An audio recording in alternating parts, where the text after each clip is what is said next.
Le ciel s'ouvre, une lumière éclatante traverse l'univers. Des milliards d'âmes se tiennent silencieuses devant un trône immense. Le temps n'existe plus. Les cœurs battent. Les regards sont fixés sur lui. Une voix retentit, plus puissante que le tonnerre, plus profonde que l'océan.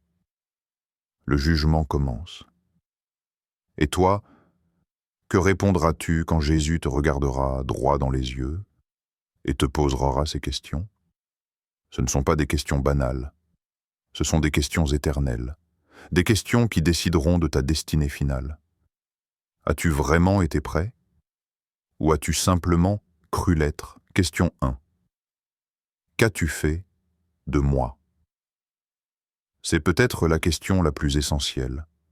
Jésus n'est pas simplement un personnage historique ou un maître moral. Il est, selon la Bible, le Fils de Dieu, le Sauveur, le seul chemin vers le Père. En Jean 14,6, Jésus déclare « Je suis le chemin, la vérité et la vie. Nul ne vient au Père que par moi. » Ainsi, au jour du jugement, la première chose que Jésus pourrait te demander est « Qu'as-tu fait de moi? L'as-tu ignoré? L'as-tu rejeté? L'as-tu accepté comme ton Sauveur et Seigneur ?» Ce n'est pas une simple question de croyance intellectuelle, mais de relation personnelle. En Matthieu 16,15, Jésus demande à ses disciples « Et vous, qui dites-vous que je suis ?» Cette question reste d'actualité.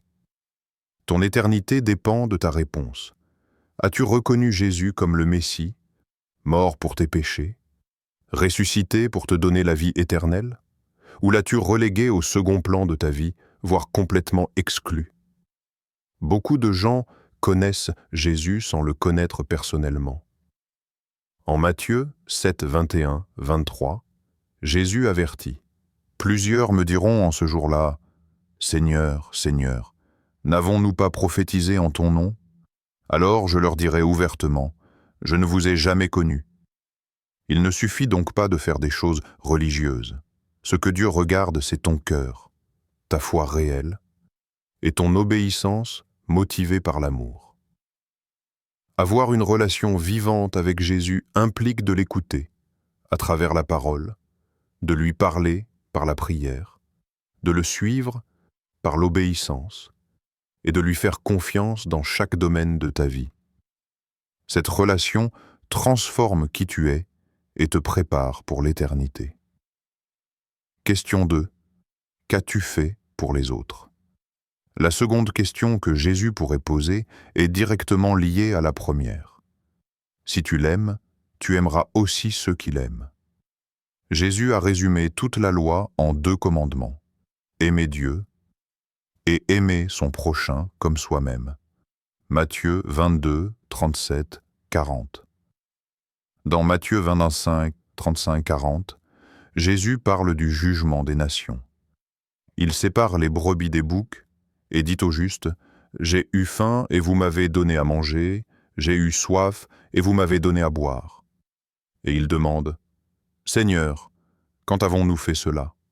Jésus répond « Toutes les fois que vous l'avez fait à l'un de ces plus petits, c'est à moi que vous l'avez fait. » Cela montre que nos actions envers les autres révèlent notre amour véritable pour Dieu. Aimer, ce n'est pas seulement éprouver de la compassion, mais agir. Cela implique de pardonner, de servir, de partager, de soutenir les faibles, d'encourager ceux qui souffrent, et même d'aimer ses ennemis. Matthieu 5, 44. Jacques 2, 14, 17 insiste « La foi sans les œuvres est morte. » Une foi vivante s'exprime par des actes concrets. Aider les autres, ce n'est pas seulement un devoir moral, c'est une preuve d'appartenance à Jésus. Chaque action motivée par l'amour compte pour l'éternité.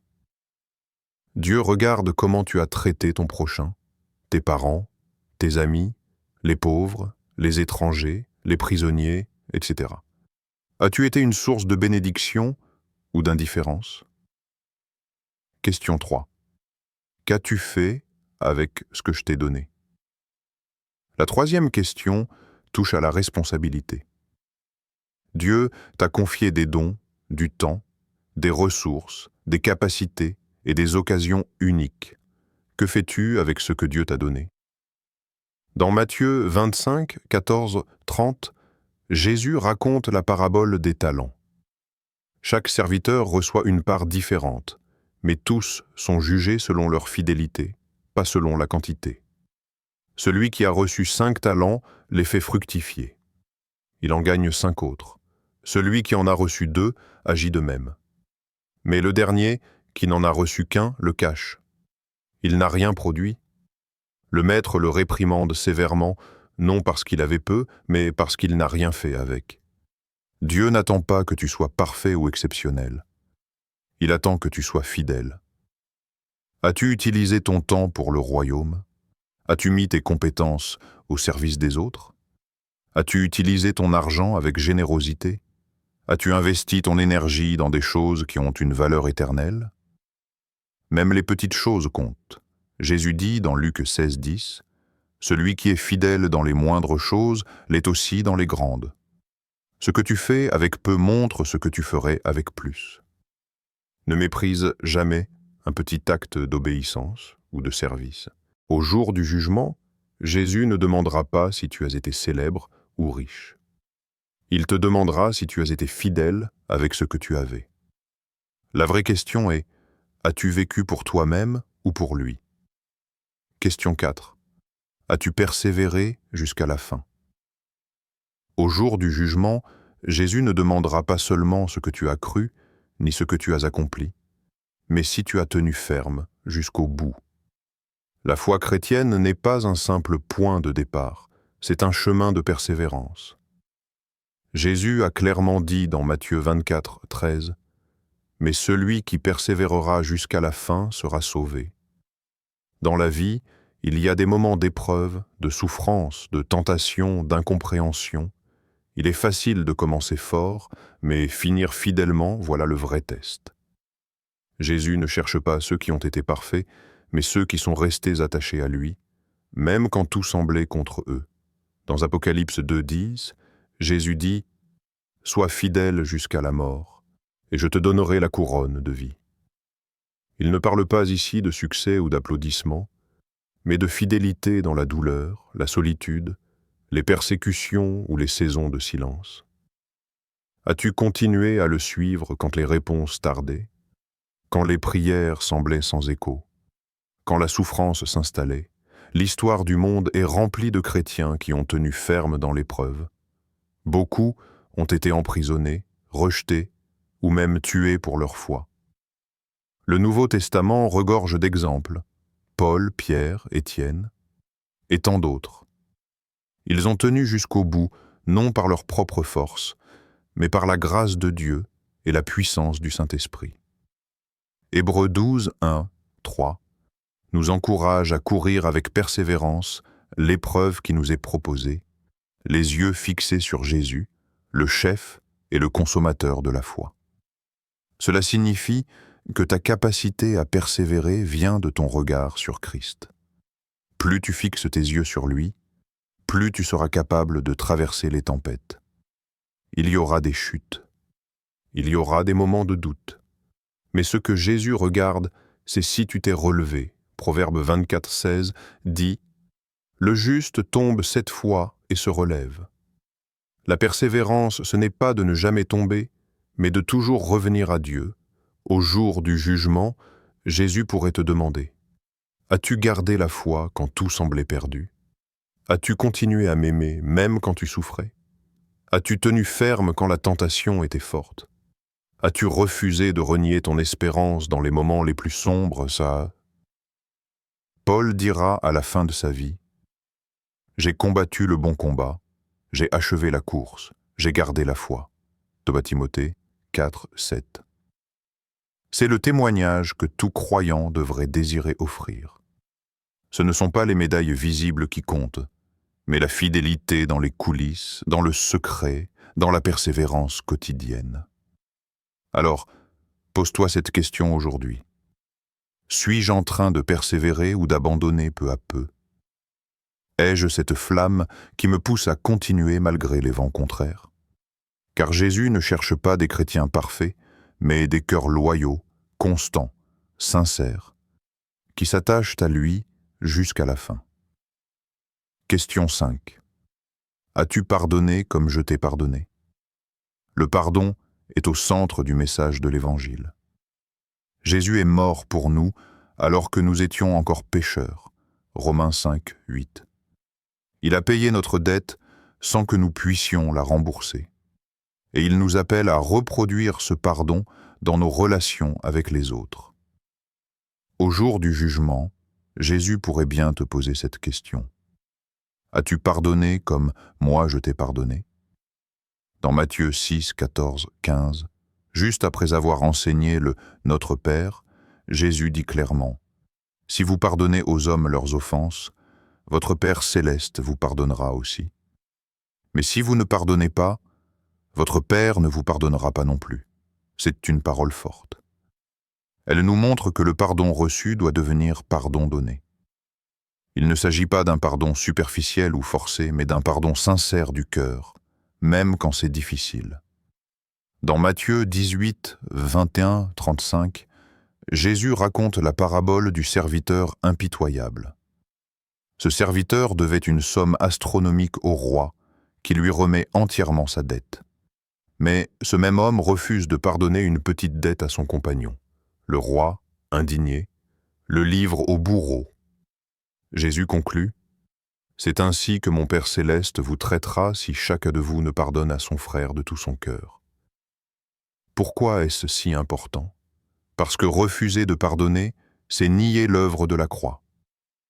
C'est dire à Dieu « Je veux ton pardon, mais je refuse de le transmettre. » C'est entretenir l'amertume, la vengeance et le jugement, alors que Dieu t'a offert la grâce, la paix et la liberté.